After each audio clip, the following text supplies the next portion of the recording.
am Jenny James, 28 years old from Miami, a marketing CEO who thought she had it all figured out. I was standing in front of my entire board, presenting a campaign I had spent 6 sleepless months perfecting. My hands trembled slightly on the clicker, but I held my smile steady. The bright conference room lights glared off the glass table, reflecting my own nervous confidence back at me. Then it happened. The moment that split my career and my life into a before and after. Just as I revealed the campaign's centerpiece, a tagline that was my pride, I heard laughter, low at first, then growing. It came from across the table. Lila, my so-called best friend, my head of public relations, the woman I had hired myself. She leaned back in her chair, smirking. "That's interesting, Jenny," she said loudly, her voice cutting through the room. "But it's almost identical to the proposal I sent to you last month. You remember that email, right?" The blood drained from my face. She tapped her tablet, and suddenly the big screen behind me lit up, with her name on a time-stamped email. My email inbox. My jaw tightened. I had seen her proposal, yes, weeks ago, but it wasn't the same.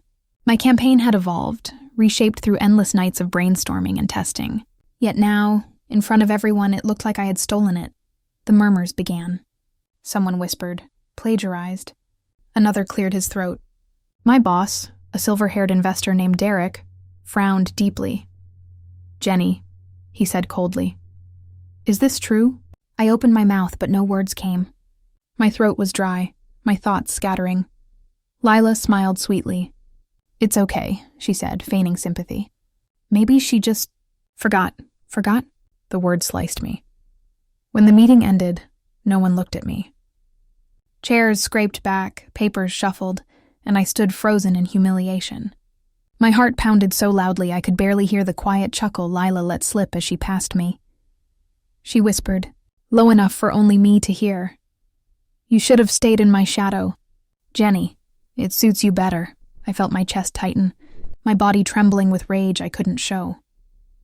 Have you ever experienced this kind of betrayal? Share your story in the comments, and subscribe if you believe no one should be treated this way. I left the building that day under the weight of every whisper. The Miami sun was brutal, blinding, mocking me for the tears I refused to let fall. People I once mentored now avoided my gaze. My inbox was silent except for one email, from Derek. Subject, temporary leave. Body. We need to investigate this situation. Jenny, please take some time off. I stared at it for an hour before closing my laptop. The world I'd built, the respect I'd earned, it all shattered in seconds. At home, my phone buzzed nonstop with notifications, marketing blogs picking up the story. Lila's team had leaked it. CEO accused of idea theft from subordinate. My stomach churned. I watched my own name trend for the wrong reasons. Comments flooded in. Strangers dissecting me like I was public. Property. She probably did steal. It. Another fake girl boss exposed. She looks the type. I turned off my phone and collapsed on the couch, hands shaking. I wanted to scream, but my voice caught in my throat. How could she? We'd shared everything. Late-night strategy sessions, coffee runs, personal confessions. I was the one who pushed for her promotion. I believed in her, and she'd gutted me for a spotlight. As the days passed, the silence became heavier. No one called. No one asked for my side. The company put out a polished statement. We take creative ownership seriously and are reviewing the incident. I had become a headline. A cautionary tale. 3 nights later, I drove to the beach, my place of peace since childhood. The ocean was black under the moonlight, waves crashing like they were angry for me. I sank into the sand, hugging my knees. My mother's voice echoed in my head. "You were born to lead, Jenny. Never let anyone shrink you." But what if they already had? As the tide crept closer, I stared out into the dark horizon. I remembered the girl who started from nothing, who built a career in an industry that doubted her every step. The girl who survived on sheer determination and caffeine, the one who stayed late to make sure the campaign was perfect while others went home. That girl wouldn't let this be her ending. Something inside me shifted that night. The humiliation burned, yes, But underneath the ashes, something began to stir, a resolve sharper than pain. Lila wanted to humiliate me publicly? Fine. But I'd make sure when I rose again, she'd wish she never laughed, because revenge, I realized, wasn't about anger.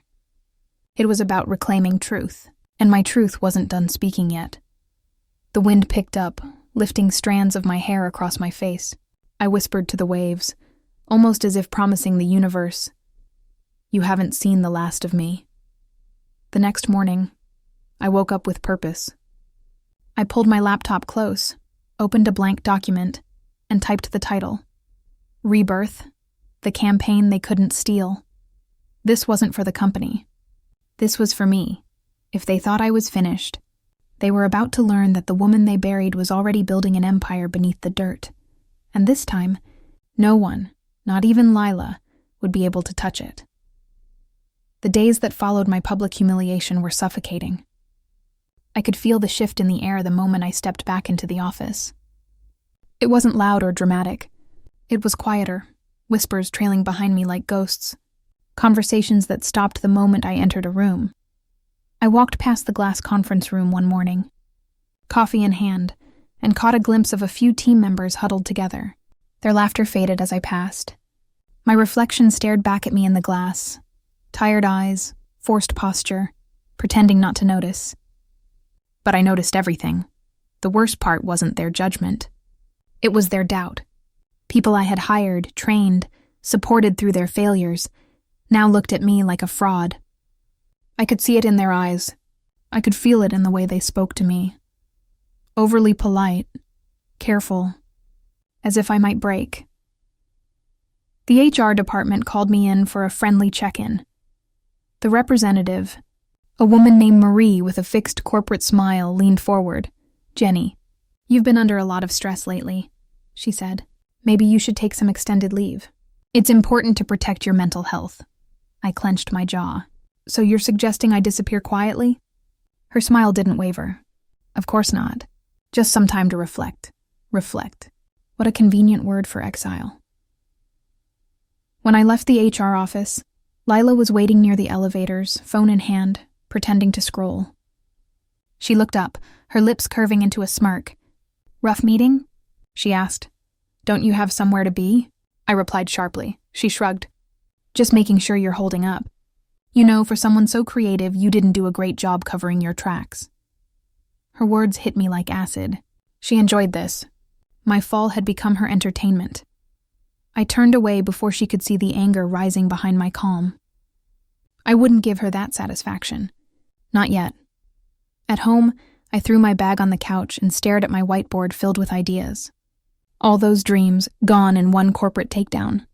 I could still hear her laugh echoing in my head. The betrayal stung because I had trusted her more than anyone. When we started at the company, we were inseparable. Late-night strategy sessions, instant ramen dinners at our desks, dreams about making it big together. I thought we were a team. Turns out she saw me as a ladder, and once she climbed high enough, she kicked me off. I poured myself a glass of wine and sat on the balcony. The Miami skyline twinkled in the distance, but it didn't feel like home anymore. My phone buzzed with another message. An old colleague. "Sorry about what happened, Jenny. People are saying the execs are replacing you permanently." I stared at the text until my eyes burned. Replacing me, just like that. Years of work erased because someone else played the victim better. That night, sleep wouldn't come. My mind replayed everything. The meeting, the laughter, the silence that followed. But something new joined the loop. An idea. A plan I started writing, not a resignation, a blueprint. If they thought I was done, I'd show them how wrong they were. The next morning, I walked into the office early. Most of the lights were still off. The hall's quiet. I stopped by my desk, gathering the last of my things. Notebooks, flash drives, one framed photo of the team before everything fell apart. On the way out, I noticed something on the company bulletin board. A printed photo of me, mid-speech from that fateful presentation, with the caption written in bold red marker. Inspiration or imitation. My stomach turned. Lila's handiwork. The door creaked behind me, "You shouldn't take it personally," came a familiar voice. It was Greg, one of the senior analysts. "People just like a story." I turned to face him. "And what story are they telling now?" He hesitated. "That maybe you got too comfortable. That Lila was the brains behind the campaigns all along." I laughed bitterly. "Right. I worked 16-hour days for her to take the credit, and now I'm lazy?" Greg looked uneasy. "Look, Jenny, I don't believe it. But you know how office politics are." I nodded. I did. Too well. A week passed, and I decided to vanish from the noise. I took a trip upstate, rented a small cabin by the water. No phone calls, no emails, just space to think. One night, as rain poured outside, I pulled out my laptop and went through old files. Drafts, strategy decks, data, all proof that the ideas Lila claimed as hers had originated from me. Every timestamp, every revision note, every email exchange. I had the receipts, but revenge couldn't just be about exposure.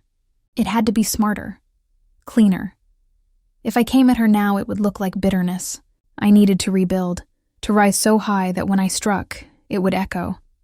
I began sketching plans for my own agency. Something small, digital first. Something that would speak directly to the kind of clients I once had to chase approval for. I'd build it brick by brick, not to compete with Lila, but to make her irrelevant. The storm outside raged, wind howling against the windows, and I felt it match the storm within me. I wasn't defeated anymore. I was waiting. Back in Miami a month later, I walked into a cafe and nearly dropped my drink when I saw the billboard across the street. Lila's face, front and center, plastered over the city with the tagline she stole from me. She had used it for her new company's campaign. My idea, my words, her face. The anger surged again, but this time it was tempered by clarity. I smiled. She was showing me exactly where to aim. That night, I opened my laptop again. My company name blinked at me on the registration page, Phoenix Creative Group, because like the mythical bird, I wasn't just coming back. I was going to rise from her ashes and make the whole city remember who truly built the fire. The night the billboard went up, I barely slept.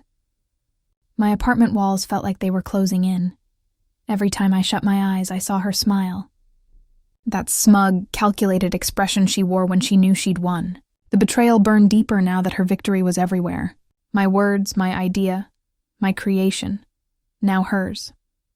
For a moment, I considered walking away entirely.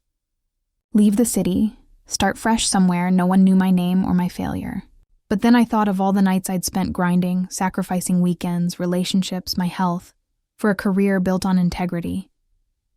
No, I wasn't going anywhere. Not until I made her see what real success looked like. The next morning, I dressed with precision.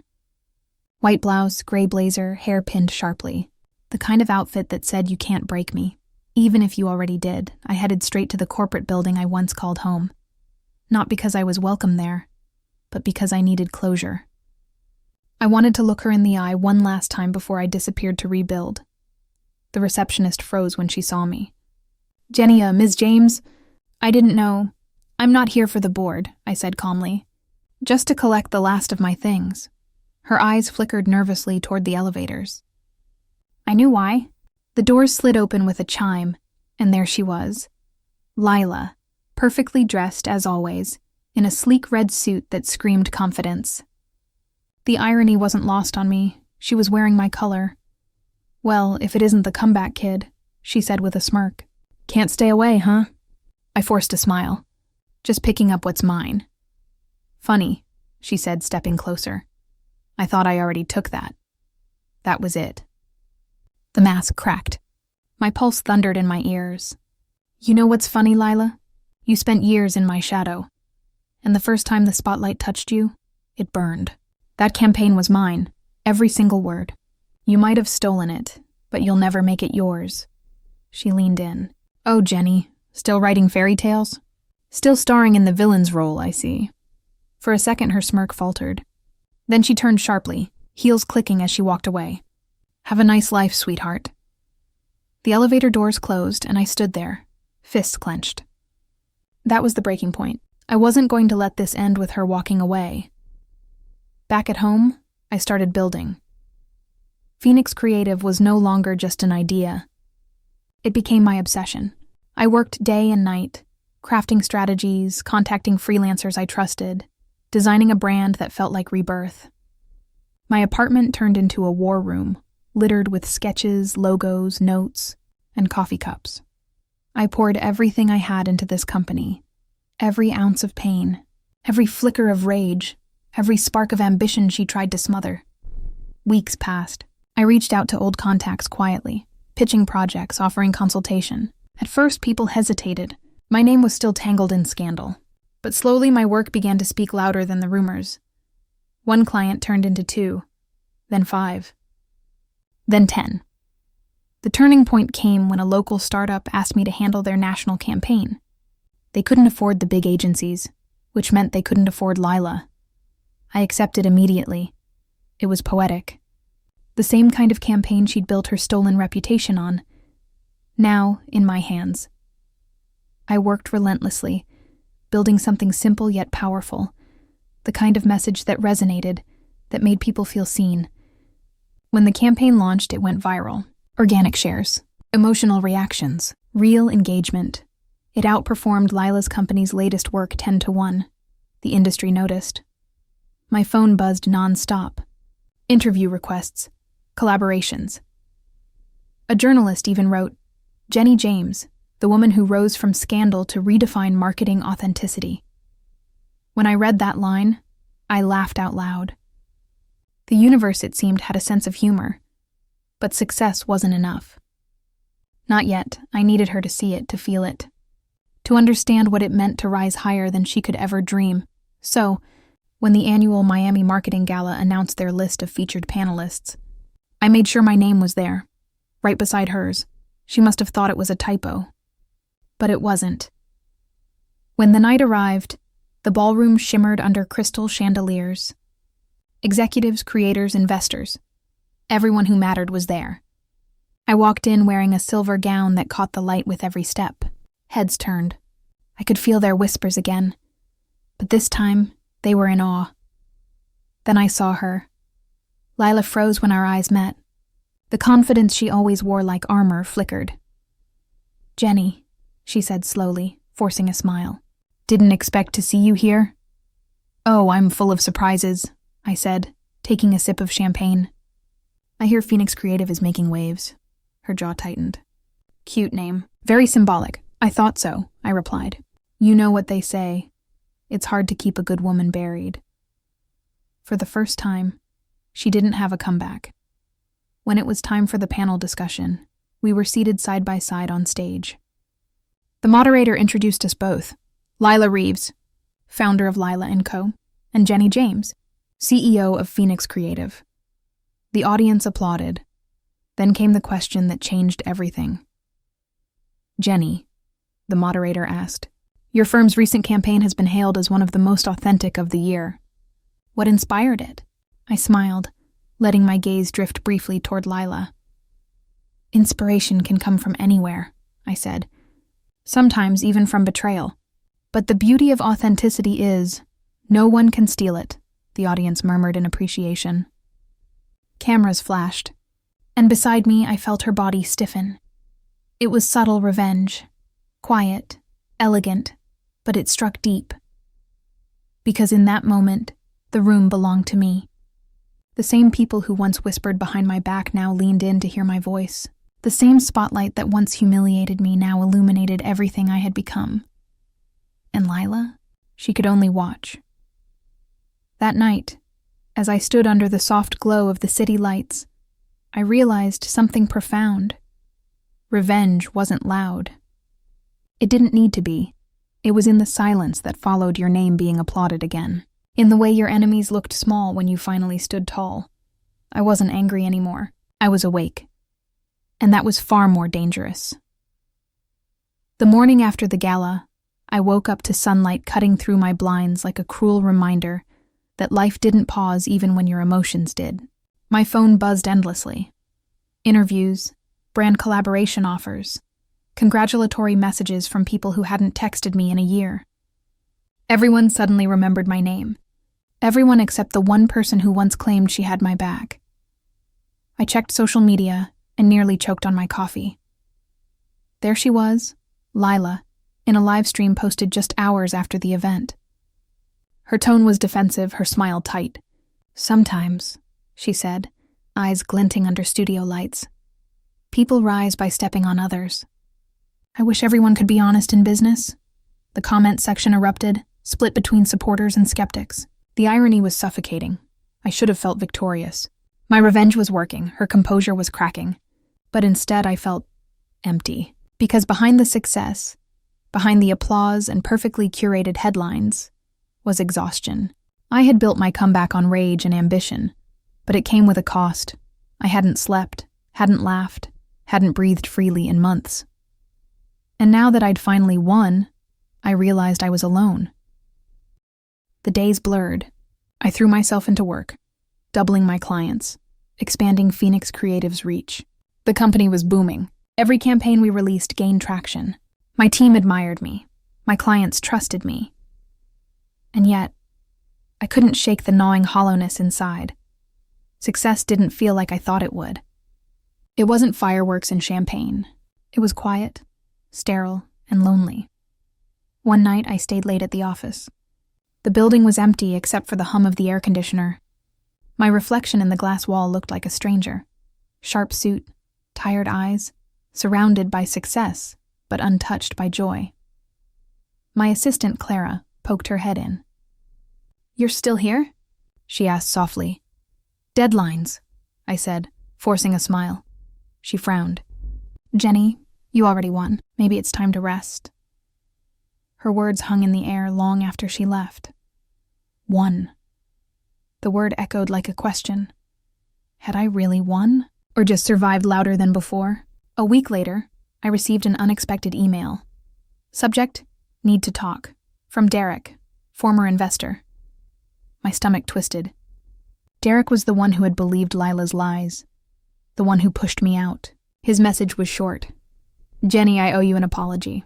Lila's last campaign tanked. Turns out, her team discovered inconsistencies in her past work, including proof that several projects were originally yours. I should have listened. Would you consider meeting?" I stared at the screen for a long time. Part of me wanted to delete the email and move on. Another part, the part that had bled for this redemption, wanted to look him in the eye and say, "I told you so." When I walked into his office 2 days later, the tension was thick. He stood, awkwardly extending his hand. "Jenny, you look well." I shook it, my grip firm. "Better than ever," he sighed. "I made a mistake. I believed the wrong person." "You did," I said simply. He nodded, shame flickering in his eyes. "We're letting her go. The board wants to talk about rebuilding our image. We'd love to partner with Phoenix Creative."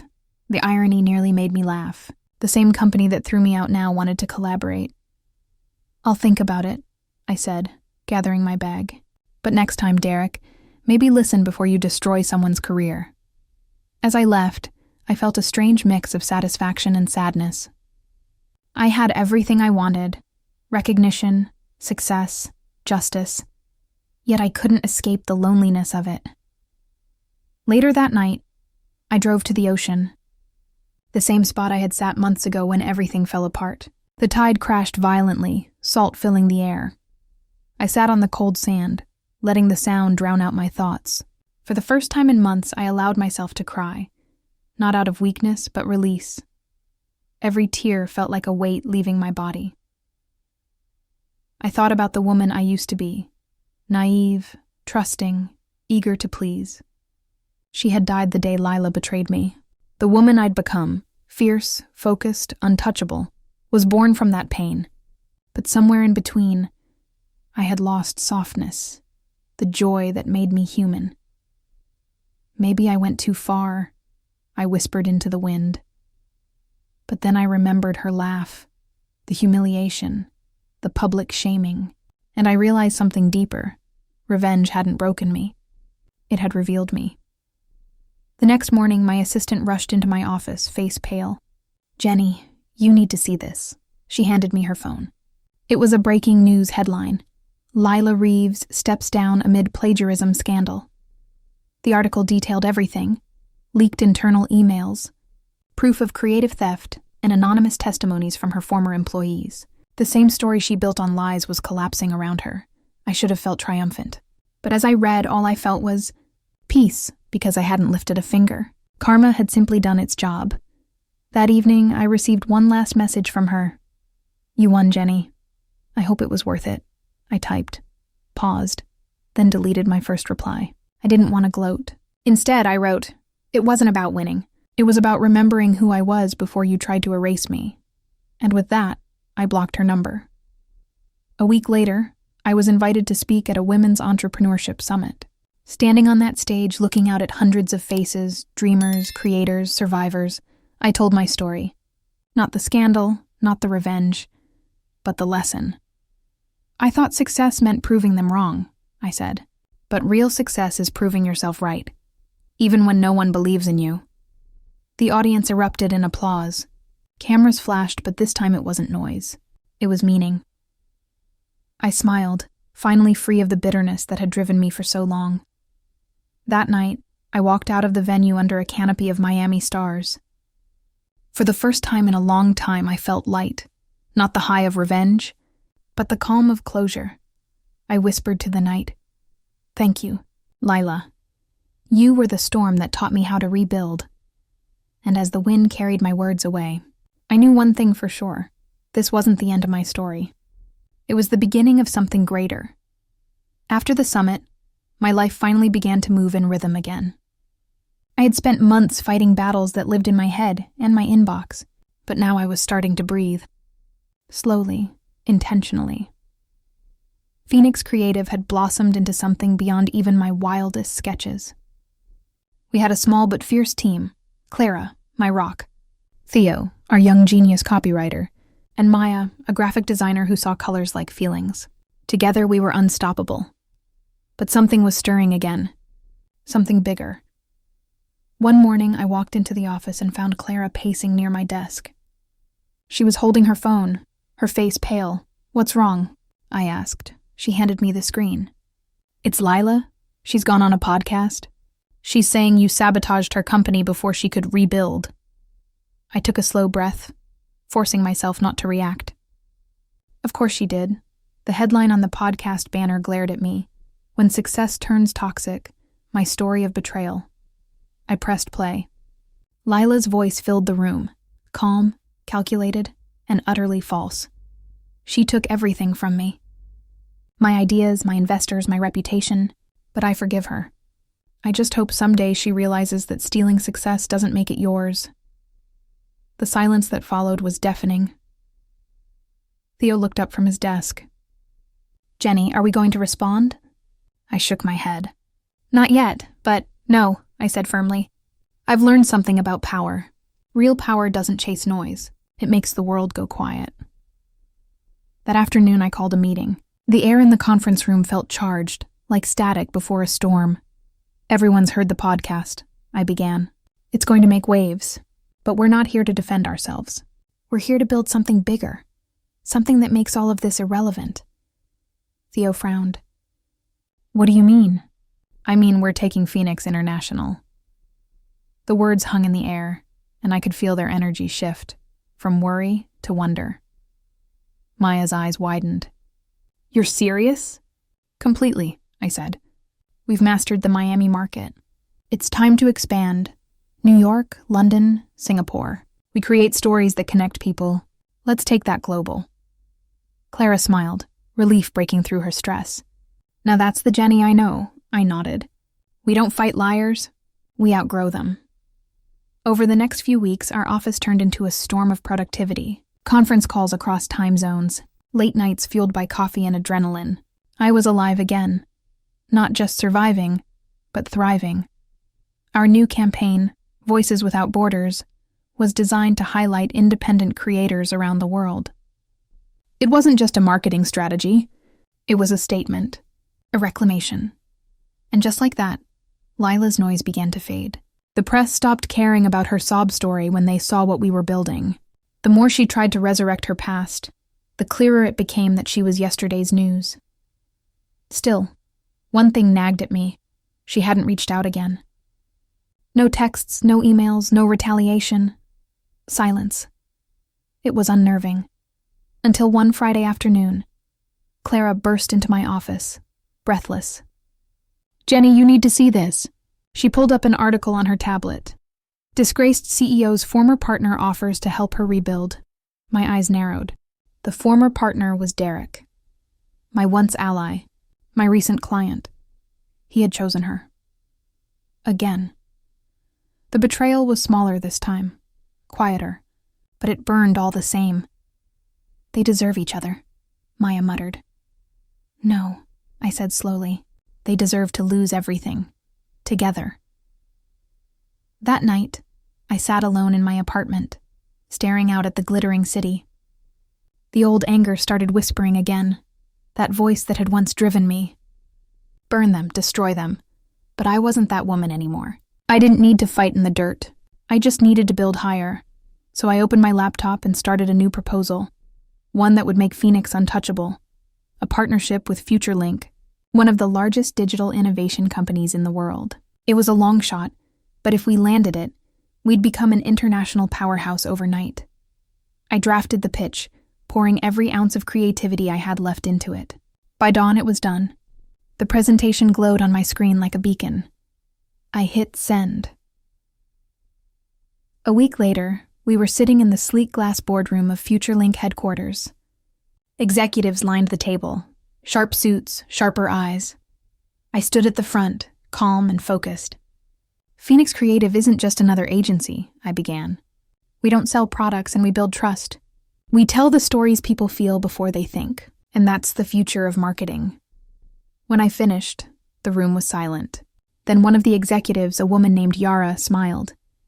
"That," she said, "is the kind of passion this industry needs.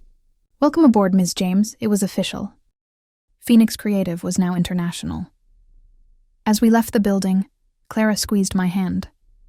"You did it, Jenny," I smiled. "No, we did."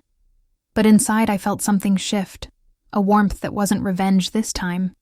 It was pride, real pride. The next morning I opened my email to find one unread message. The sender made my stomach twist. From Lila Reeves.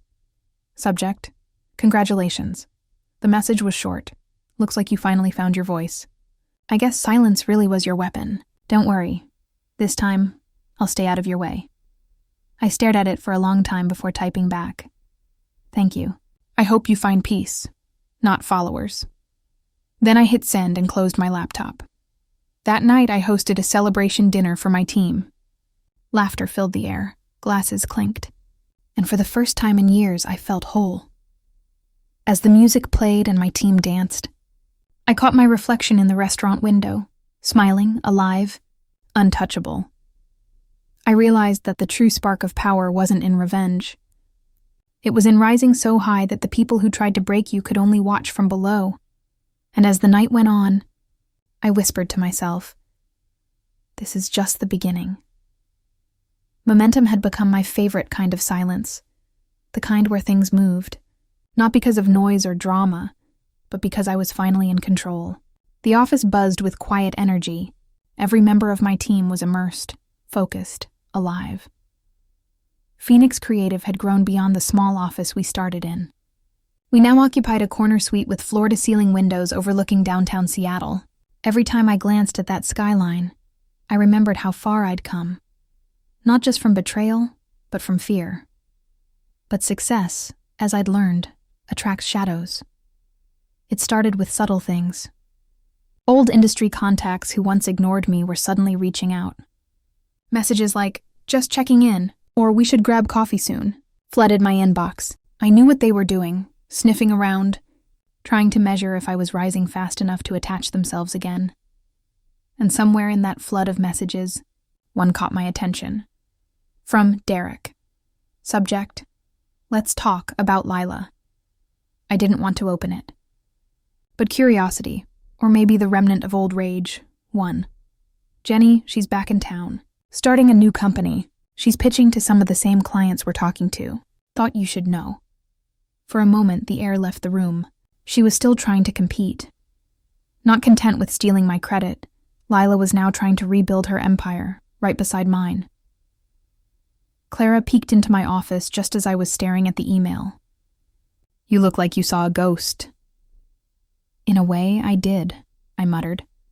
Lila's back. Her expression hardened. "You're kidding." "Nope." I shut my laptop. "And I'm not going to let her steal another ounce of my peace. But if she wants to play this game again..." Clara tilted her head. "You're going to set the board this time." I smiled faintly. "Exactly." That night, I sat at home with a glass of wine and my notebook, my war journal, as Clara called it. I flipped to a blank page and wrote, Phase 1, Preparation. This wasn't about hurting her. It was about ensuring she could never touch me, my team, or my reputation again. I began collecting information, not rumors, but facts. What clients she was approaching, what services she was offering, and where her weaknesses lay. It wasn't hard to find. The industry talked, and people, when they thought you were above revenge, loved to overshare. Soon, I discovered her plan. She was launching a boutique agency called Aurora Collective. The name was pretty, but her strategy wasn't. She was trying to lure smaller brands from under Phoenix's wing, promising personalized creative care. In reality, it was desperation dressed as innovation. I smiled to myself. This time she wasn't stealing from me. She was repeating me. By Monday, I had a plan. We'd launch a project so ambitious, so forward-thinking, that no one would ever look her way again. A complete rebranding initiative, Project Horizon. It would merge creativity with sustainability, something the new generation of clients craved, but few understood. Every campaign under the project would not only tell stories but build movements. The setup began quietly. Theo started working on copy that felt alive, human, raw, emotional. Maya's visuals leaned into texture and depth, inspired by real-world imperfections. And Clara, she handled logistics with surgical precision, ensuring everything was under wraps. Even the team didn't know who our first Horizon client was. Because there wasn't one. Not yet. I wanted to perfect the idea before unveiling it to the world. While Phoenix buzzed with secret energy, I attended a networking event at a luxury hotel downtown. It was one of those overly polished industry gatherings where everyone pretended not to compete. I wore a sleek black dress and a confidence that didn't need validation. But the moment I stepped into the ballroom, whispers started. "Isn't that Jenny James? She's the one who took over the market last quarter." "She's killing it." And then, a familiar voice behind me. "Some of us rise. Some of us just float until they fall." "Lila." I turned slowly, finding her standing near the bar, wearing her signature red. She smiled, but her eyes betrayed a flicker of unease. "Well," I said smoothly, "if it isn't the ghost in heels." She laughed softly. "You've been busy." I could say the same. "Don't worry," she said, swirling her wine. "I'm not here to pick a fight. The industry's big enough for both of us." "Maybe," I said, leaning in slightly, "but the top isn't." Her smile faltered. "Still dramatic, I see. Still threatened, I see." Her eyes narrowed, but she didn't reply. She just turned away, muttering, "Good luck, Jenny. You'll need it." I didn't look back. 'Cause luck was for amateurs. I had strategy. 2 weeks later, Project Horizon debuted. Our first campaign dropped unexpectedly. A digital storytelling piece for a climate-conscious fashion label. It wasn't loud, but it was beautiful, real, emotional. The campaign trended within hours. Influencers reposted it, journalists praised it, and clients started calling. Lila's company tried to release a counter-campaign the same week. It flopped. Miserably. Because while she was still trying to compete, I was evolving. That's when I realized the best revenge wasn't payback. It was leaving your enemy so far behind they couldn't even follow. A few nights later, I met Derek for coffee. It wasn't planned. He'd reached out, apologetic again. "You were right," he admitted. "She's not stable. I thought helping her would fix my guilt. But it's a sinking ship." I sipped my latte, unimpressed. "You built that ship. Now it's sinking." "That's not karma, Derek. That's math. He sighed. You don't hate me? I smiled faintly. I don't have the energy. He laughed softly, almost sadly. You've changed. I had to, I said. You'd be amazed what betrayal teaches you about balance sheets and human nature. As I left, I felt lighter. No rage, no bitterness. Just focus. Back at the office, the team was waiting with a surprise. Balloons, champagne, laughter. Theo grinned. You did it again, boss. Horizon hit 2 million impressions in 48 hours. I smiled, speechless for a moment. The sound of my team's laughter was better than any headline. As I looked around, I realized this was the setup. Not for revenge, but for something bigger. Because revenge was temporary, legacy wasn't. That night, as I stood by my office window, watching the city pulse below, I whispered, "Let her chase ghosts. I'm chasing galaxies." And deep down, I knew the real strike hadn't even begun yet. The morning I decided to strike wasn't one of chaos or emotion. It was calm. The kind of calm that only comes when you know every piece on the board is exactly where it should be. I arrived at the office before sunrise, the city still wrapped in silence. The glass walls reflected the faint light of dawn, and for a moment, I just stood there, watching my reflection. The woman looking back at me wasn't fueled by rage anymore. She was deliberate, controlled. My phone buzzed. It was a message from Clara. They're pitching today. 9 a.m., Derek and Lila, the conference hall downtown. I smiled. Perfect, I whispered, because I wasn't going to sabotage her, not directly. I didn't need to. I just needed to let the truth reveal itself in front of the very people she was trying to impress.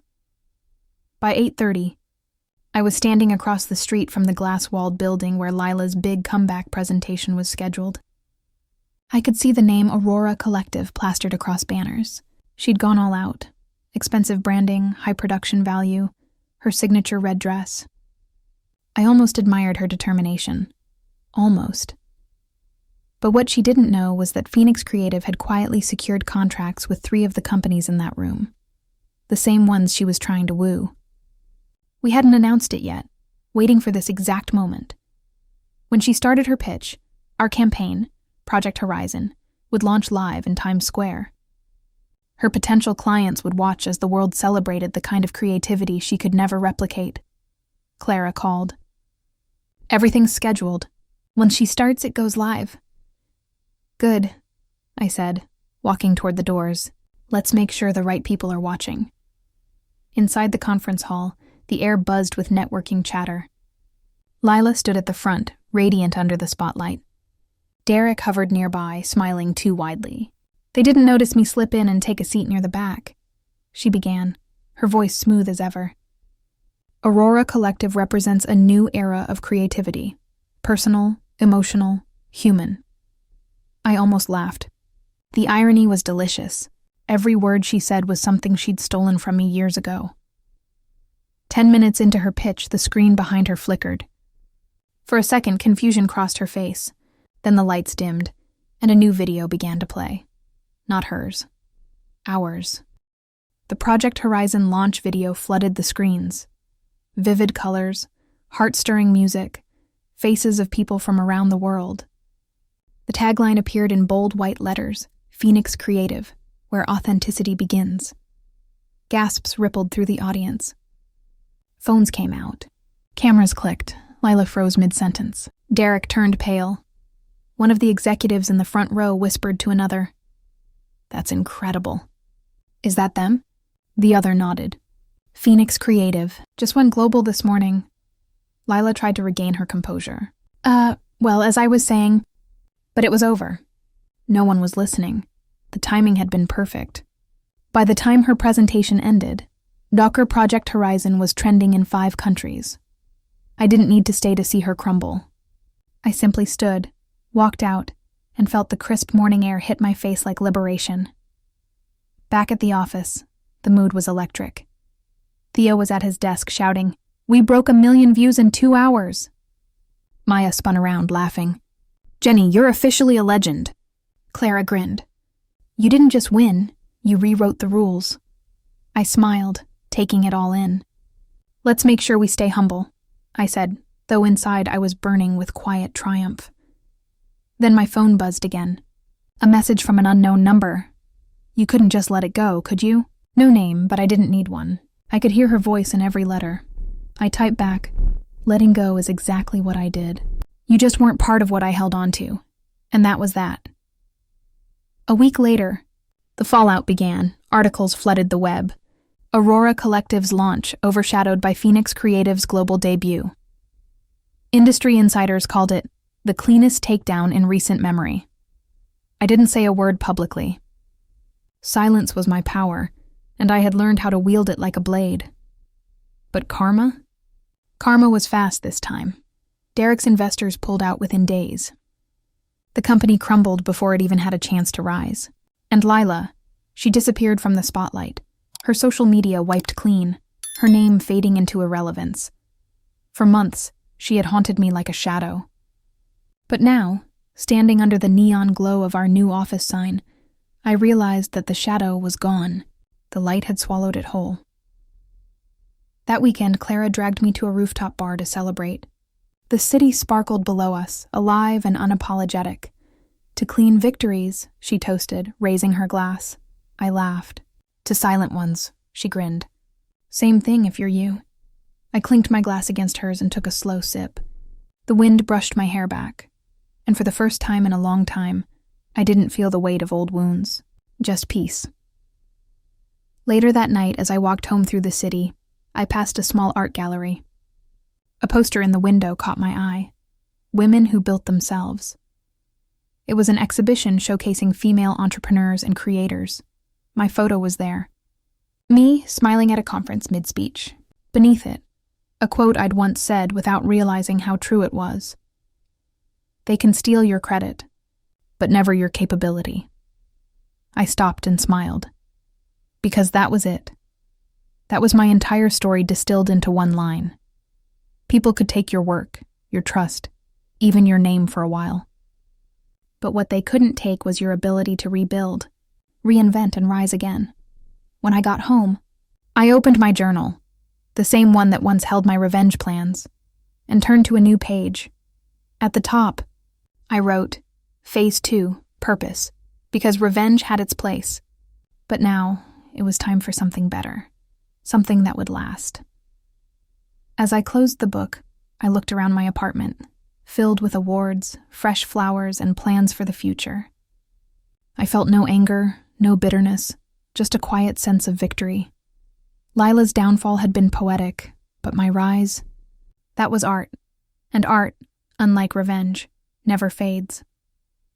The story broke on a Monday morning, the kind of morning where the city seemed half awake and unaware that something big was about to shift. I was sipping my coffee when Clara burst into my office, her eyes wide with the kind of excitement that always meant we'd made headlines. Jenny, she said, barely catching her breath, you need to see this. She turned her tablet toward me. The headline at the top of the New York Business Review read, Phoenix Creative, the company redefining modern marketing. Beneath it, my face, smiling mid-speech, a shot from the summit months ago. My coffee went cold. I scrolled through the article. It wasn't just a feature. It was a deep dive. It chronicled the rise, the fall, and the rise again. My career, my company, my voice. It mentioned Project Horizon, our international expansion, even my former partnership with Lila, and how the incident had transformed Phoenix into a global powerhouse. This is unreal, I whispered. Clara beamed. They called. They want you for a live interview next week. Prime time. I leaned back in my chair, heart pounding. This was it. The public reckoning I'd never asked for but had earned all the same. By the end of the day, the article had gone viral. My LinkedIn flooded with messages from executives and brands wanting collaborations. Investors who'd ghosted me after Lila's smear campaign suddenly remembered my number. It was strange. I didn't feel triumphant. I felt vindicated. The truth had done what revenge never fully could. It stuck. But with the spotlight came shadows. 2 nights later, I received another email from an unknown sender. Enjoy it while it lasts. Truth doesn't erase history. I didn't have to ask who it was. Lila, again. But this time, I didn't feel anger, only pity. The day of the interview arrived fast. I wore a charcoal suit and a quiet confidence. The studio lights were blinding, but I'd learned to shine through brighter ones. The interviewer, a woman named Dana, smiled as I sat down. "Jenny James," she began, "you've become something of a symbol. Resilience, reinvention, integrity. But tell us, how did it all begin?" I smiled. "It began the way a lot of things do, with betrayal. But sometimes betrayal is the best mentor you'll ever have." She leaned in. "How so?" "I learned that success isn't about proving anyone wrong. It's about proving yourself right. When people tried to bury me, they forgot I was a seed." The audience applauded. She laughed softly. "That's beautiful," I continued, steady and honest. "The truth is, I made mistakes too. I trusted the wrong people. I tied my worth to validation that could be taken away. But once I learned to build my own foundation, no one could shake it."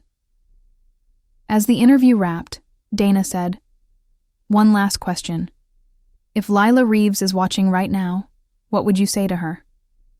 The room went quiet. I smiled. "Thank you." The silence deepened. Because without her, I might have stayed comfortable. And comfort doesn't build empires. By the time the segment aired that evening, social media exploded. The clip of me saying thank you to Lila hit 2 million views in under 24 hours. Comments flooded in. "This woman is pure grace. Revenge through success, the best kind. Goals, absolute goals."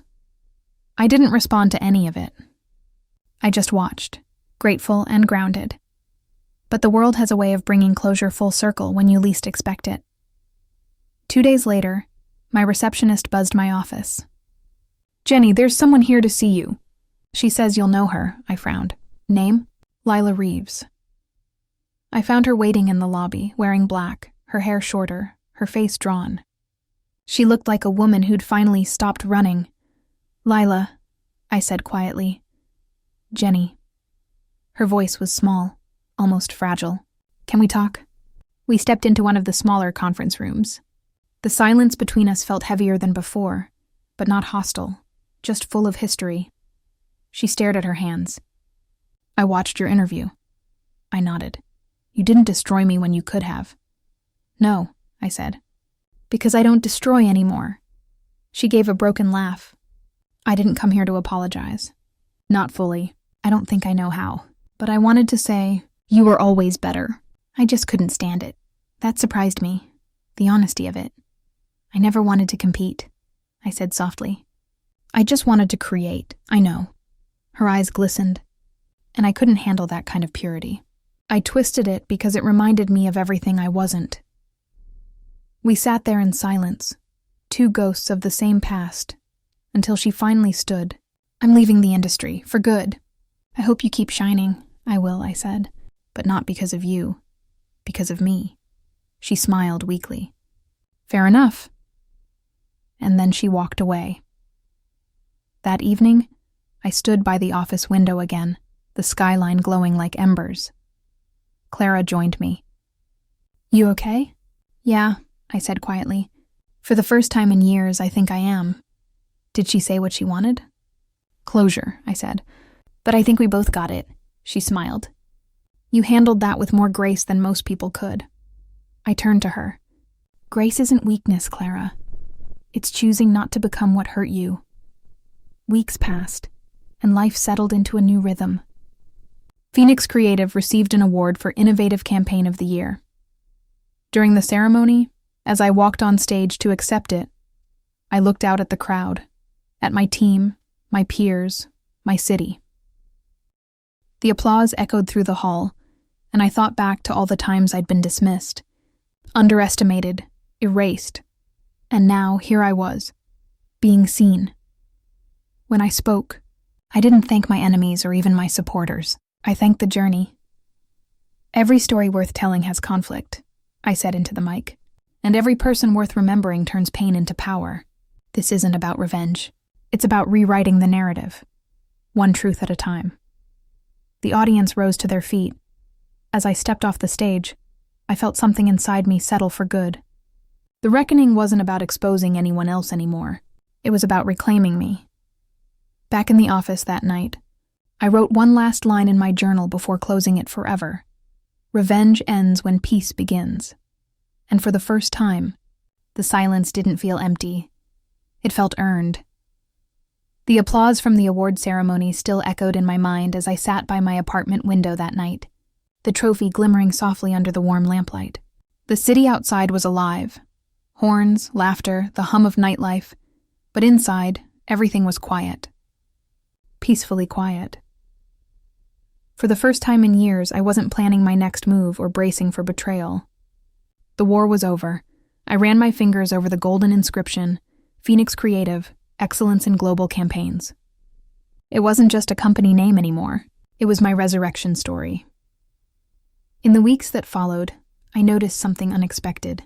The adrenaline that had fueled me for years began to fade. I was no longer surviving. I was living. Every morning, I came to the office not with anxiety, but with calm determination. My team no longer whispered about competition or drama. They talked about ideas, growth, possibility.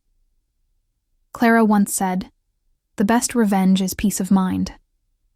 Back then, I thought it was just something people said to sound wise. Now I understood it. It was a lifestyle.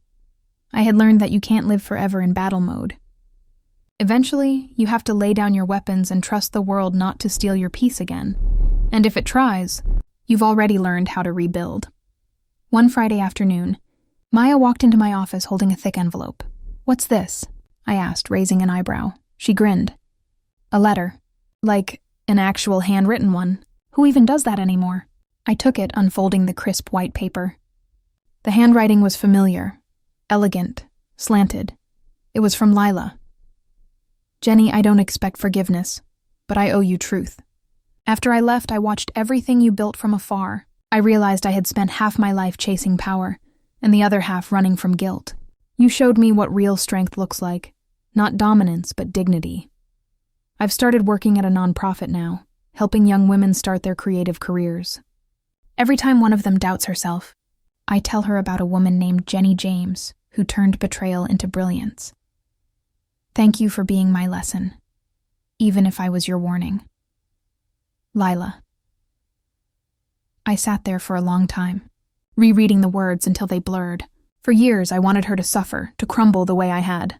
But this letter, it wasn't defeat. It was transformation. And maybe that was the real victory all along. A few days later, Clara found me staring at the letter. "Is that from her?" I nodded. "She's changed. She should have done that years ago." "Maybe she couldn't," I said quietly. "Some people need to lose everything before they find themselves." Clara crossed her arms. "You're too forgiving, you know," I smiled faintly. "Forgiveness isn't for her. It's for me." She laughed softly. "You sound like a self-help book." "Maybe," I said, "but it's working." That evening, we hosted a dinner for the team. Not a fancy event, just laughter, music, and messy plates of takeout. I looked around the room at the people who had built Phoenix Creative from the ground up. Theo was telling one of his over-the-top stories about a client call gone wrong. Maya was sketching logos on napkins. Clara, as always, was watching the room, making sure everyone had enough to eat. These people weren't just my team. They were my proof that goodness survives betrayal. As I raised my glass, I said, "To second chances. And to choosing ourselves, every single time." Everyone cheered. For once, it didn't feel like I was leading them. It felt like we were together, rising, rebuilding, stronger because of everything we'd endured. Later that night, after everyone had gone, I stayed behind to clean up. A song played softly on the radio. Something nostalgic, something gentle. I caught my reflection in the window again. The woman staring back wasn't the same Jenny who had been humiliated, broken, or vengeful. She was someone new, someone whole. I whispered, "You did it." Not as a boast, but as a quiet thank you to the version of me who refused to give up. A week later, Phoenix Creative received an unexpected invitation, a global leadership summit in Singapore. They wanted me to give a keynote on resilience in business. Standing on that stage months later, looking at hundreds of faces from around the world, I began my speech the same way every story of mine begins. I am Jenny James, 31 years old, and for a long time, I believed failure was the end of the story. I was wrong. Failure was just the first draft. The audience leaned in. People ask me if I ever got revenge, and I tell them, yes, but not the kind that ruins others, the kind that rebuilds you, the kind that makes the people who doubted you realize they were never even in your league. A soft ripple of applause spread through the hall. But the truth is, I continued, the best revenge is not success. It's serenity. It's walking past your past without flinching. It's smiling at your scars because they remind you survived. The applause grew louder. And if there's one thing I've learned, I said, pausing, it's that you can't change what people did to you, but you can choose what comes after. You can choose to rise, not because they hurt you, but because you finally love yourself enough not to stay hurt. When I stepped off the stage, I felt a wave of peace so deep it almost felt like flight. Back home, I placed the summit badge beside the letter from Lila, 2 relics from different sides of my story. Then I opened my journal one last time. No plans. No revenge. No strategies. Just peace. The first light of dawn crept through my curtains as I brewed coffee, the same way I had done every morning for years. But today felt different. It wasn't the coffee, or the city outside, or the hum of my apartment. It was me. I had changed. Not just my title, my success, or my surroundings, but something deeper. The version of myself who once lived for revenge had learned to breathe again. I walked into Phoenix Creative early that morning, long before the rest of the team arrived. The quiet hum of the office was almost sacred. The polished floors, the framed awards, the smell of fresh paper. It was all proof that pain could be turned into something beautiful.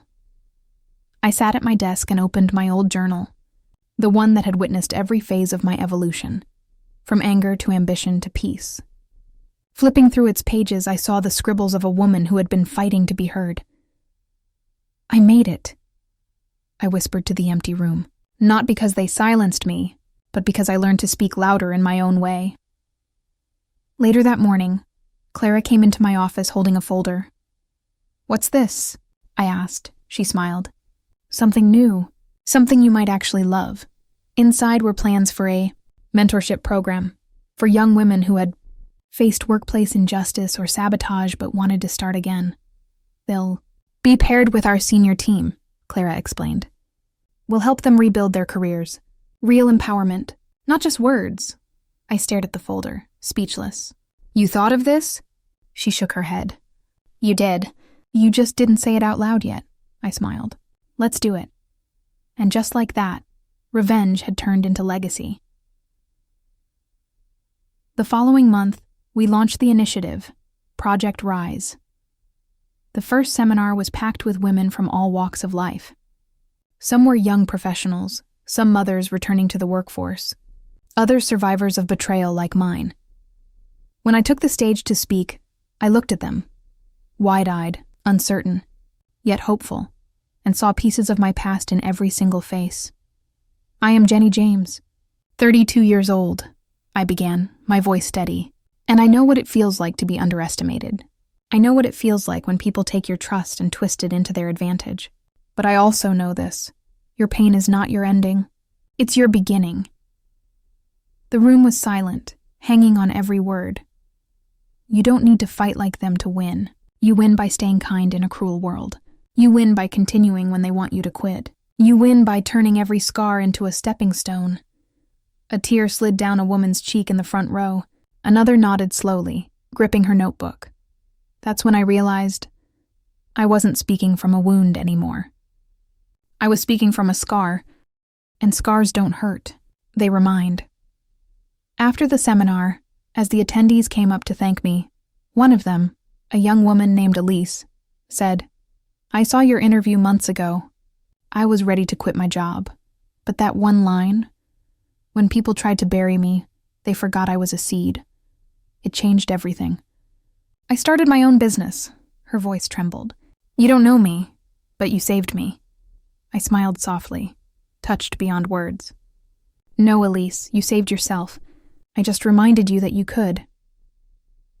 That night, when I returned home, I stood on my balcony watching the city lights flicker below. Life had a rhythm again, one that wasn't about survival or revenge, but about growth. I pulled out my phone and opened social media, something I hadn't done in months. My inbox was full of messages, women thanking me, people sharing their own stories of triumph after betrayal. Scrolling through them, one caught my eye. It was from Lila. Saw the news about Project Rise. You're doing something real. Jenny, I'm proud of you. For the first time. I smiled when I saw her name. Maybe forgiveness didn't erase what happened, but it made room for peace. A week later, Phoenix Creative hosted a charity gala to celebrate the success of Project Rise. The room glowed with soft gold lights, the air filled with laughter, live music, and the sound of clinking glasses. Clara clapped her hands. Speech, Jenny. Come on, you owe us one last inspirational monologue before the night ends. I laughed, stepping onto the small stage. All right, I said, holding the mic. Here's my last speech as the woman who once believed revenge was the only way forward. The crowd chuckled. When this journey began, I thought justice meant watching others fall. But I've learned that true justice is watching yourself rise, higher, wiser, and freer than ever before. I looked around at the faces, my team, my friends, the people who had believed in me when I barely believed in myself. Success isn't about proving them wrong. It's about proving to yourself that they never defined you to begin with. Applause filled the room, warm and genuine.